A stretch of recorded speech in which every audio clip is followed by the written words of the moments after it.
Oh, me, it records. I'll back up. If you guys want to recopy this, I'll send it to you. Hey guys, welcome back to another episode of the Typical Septic Podcast. I got a awesome guest panel to get today with me. I have a familiar face. I have my friend Tommy Edwards with me. You guys know Tommy. He's a targeted individual. But I also have Amanda Joan of Hart, who you know. She's been on the show many times before from with awakenandunite.com. And I have a new face, Deserie Foley. She's been doing a lot of work with targeted individuals. She has a website. It's called mindnexuslive.com. And today we're going to be talking about that subject. We're going to be getting into targeted individuals and what's going on. And it was supposed to be just me and Amanda and Deserie, but I figured Tommy could add some good insight because he's dealing with a lot of the tech that they're going to be talking about. So with all that said, I'd like to give everybody a big welcome to the show. And thanks, guys. How's everybody doing? Good. Good. How's everybody? Amanda, Tommy, nice to meet you. Frozen. Pleasure to meet you. Sorry, I froze up for a second. We'll probably get interference because of, But Deserie, since you haven't been on the show before, did you want to tell us a little bit about yourself and like how you got into this and all that stuff? Sure. My name is Deserie Foley. I'm from Arizona. That's where I currently live, and I'm currently the vice president of a nonprofit called PAX International's People Against Covert Torture and Surveillance, and I'm also co-founder of mindnexuslive.com, which is an organization or an LLC that I started with Jesse and Grady, which you know Jesse and Grady just by talking to them via Yeah, they've Facebook. been on the show. Yeah. Yeah. So we started that earlier this year. So, and how I got into it, I guess you can say I ran into some things happening to me, and I went on, I guess I became like an investigator almost, trying to figure out what was happening to me. And then I got to meet like a lot of different people, and I got to hear their stories, and a lot of the stories were similar because it's almost like a playbook they follow. So I guess it started for me like in 2013, 12, 13, 14, around that time. I'm not really quite sure. I just started noticing things. Some just like bizarre sounds I was hearing. There was also, I was feeling like there was some drugging going on. I mean, I don't have any evidence or proof of this. It's just something that I thought that was happening to me. And then 2018, I met a doctor who's a toxicologist, and I told her what I was experiencing, and she had told me to send a hair follicle to her lab, and I did, and she tested it, and it tested positive for high amounts of nanotechnology, and also a formula that creates self-assembling semiconductors. So she said, if this is in your body, then most likely, you are, have frequencies and, semiconductors or devices in the body. She told me that I needed to go get scanned, and I went to go get what you call the non-junction linear or non-linear junction scan done. And I flew out to a state in Utah, and I went and got it done. And I was like nervous. I was like, I couldn't even believe this was real. I knew what I was going through, but I was like, holy shit, this stuff's real. And then I got scanned. They took me underground, and they took me into like a vault, and they did a scan, and there was 6 frequencies that they caught. And then there were 6 devices in the body, and then we were able to identify who owns the license to these frequencies, and then we knew exactly who was doing this. So what I can say is 3 was, it was, military, and then the other 3, the 3 was military, and then the other 2 was tech. It was like a tech company that was merging AIs with humans, that they owned one of the frequencies. So it's all being done for experimental purposes.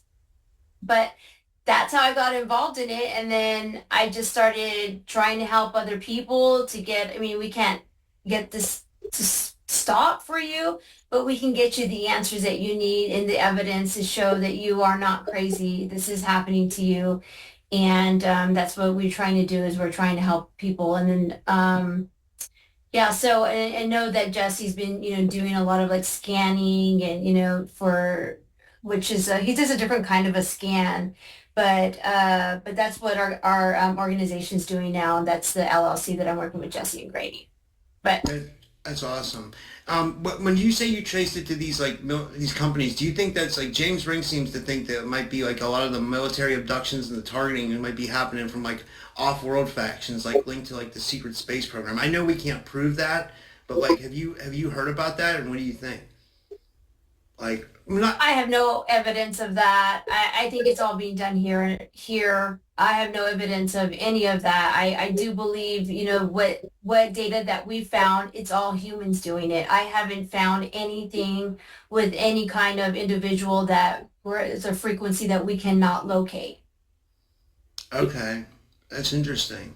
That's interesting. And Tommy, but did you want to remark on that before you, like, with some of your experience that you have? I didn't catch most of that. My phone was clipping, and so it was like catching just bits and pieces. You might remind me kind of what was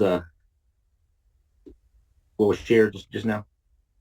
She basically said that they've traced the frequency back to the military, and that it's being done by all military, and It's not just military, it's medical facilities, it's universities, it's tech companies, and it's some military, so it's not just military.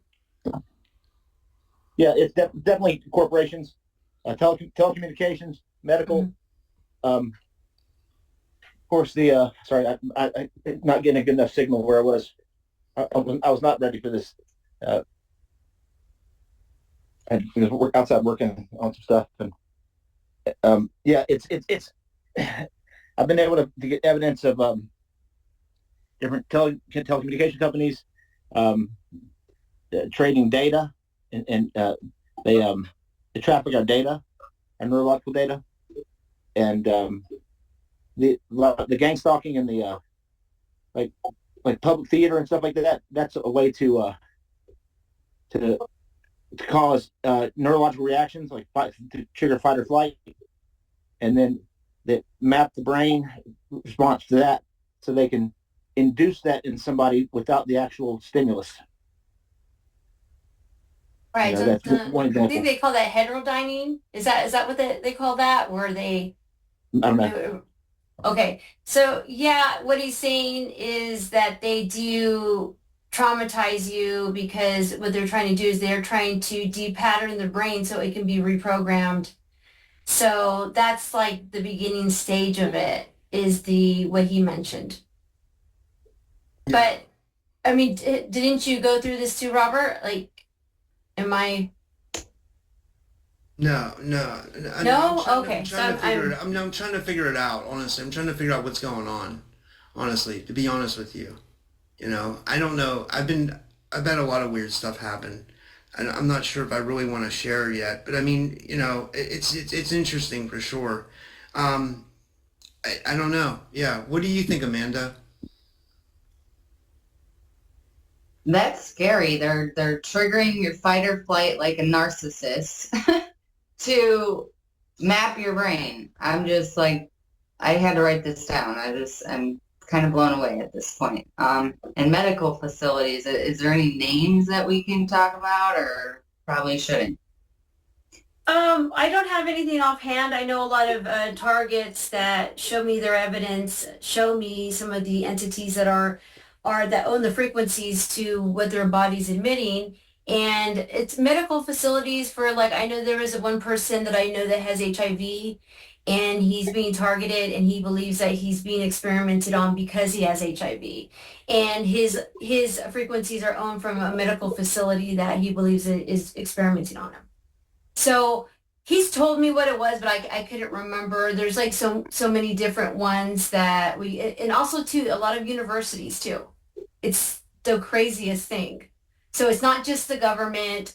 It's like I said, the universities, medical facilities, tech companies, and that's all that I can think of right now. I mean, I know Olivia James traced the military abductions back to Soft Cell Technologies, which is a technology company in India that's fronting for that, but it's actually sending V2K to people's brains, and that's owned by not offshore, off world. That's like Kruger International, which is like where that comes from. Like it's all sourced through humans, and it's cool to find human sources, but and it's all human. It's humans, but it's like it's out of this world too. There's a bigger thing going on. It's like our planet's run by like non-humans. I think we're in a prison planet, is what I'm saying. And Yeah, it's almost like I was just having a conversation with somebody the other night, and I was like, it's almost like they have got access your consciousness in another dimension. And Yeah. I really believe that and where would they get this, this technology from? It's so advanced. I mean, I'm sure eventually we would, create it, but all the different TIs that I've been interviewing lately, and they're saying that they have been interfacing with some kind of AI with their consciousness, and it's only when it happens when you're waking up or trying to fall asleep is when you're able to access this AI. And several people, one in particular, told me that he's able to enter this virtual reality and play some sort of a video game inside of his mind. Oh my And God. and then another person has told me that he's been being playing chess in his mind as well. And I'm like, okay, so what's going on here? It's a brain to computer interfacing. So this is a push for transhumanism. That's what I believe. Well, how do they get that? How are they getting? Is that where the self-assembling nanites come into play? Yeah, I mean, just imagine your cell phone. I mean, you grab your cell phone, what can you do? You can talk on it, you can receive, videos, audio, and all this information. If you had that chip or that computer chip inside you, you can also receive it. So it's not like it's just like having that, connected to your body, and then having them access to your consciousness. And that's why I said I really do believe that they have this way to access it. But it's a theory. I don't know. I don't have all the answers, but it's just what I've, Remote neural monitoring. Well, remote neuromonitoring is more of them seeing out of your eyes, or am I correct? Yeah, it's more of them, And they see through your eyes, sub-vocalization, pick up on what you're thinking. they're able to And decipher the inner voice. It's a window into the consciousness. Mhm. Mm-hmm. Yeah, so it's very, very. Window into consciousness. Yeah. Mhm. Yeah, I'm sorry. No, it's okay. It's okay. Yeah, remote neuromonitoring. What I've learned about that is this is what people have told me is that them being able to actually see what the target sees, hears what they see. They're basically like a human spy, and sometimes they don't even know it. Wow. Mm-hmm. But this technology destroys people's lives. It's not cool, like, oh my God, you get an interface with AI. It completely destroys the target first before it puts you in different programs.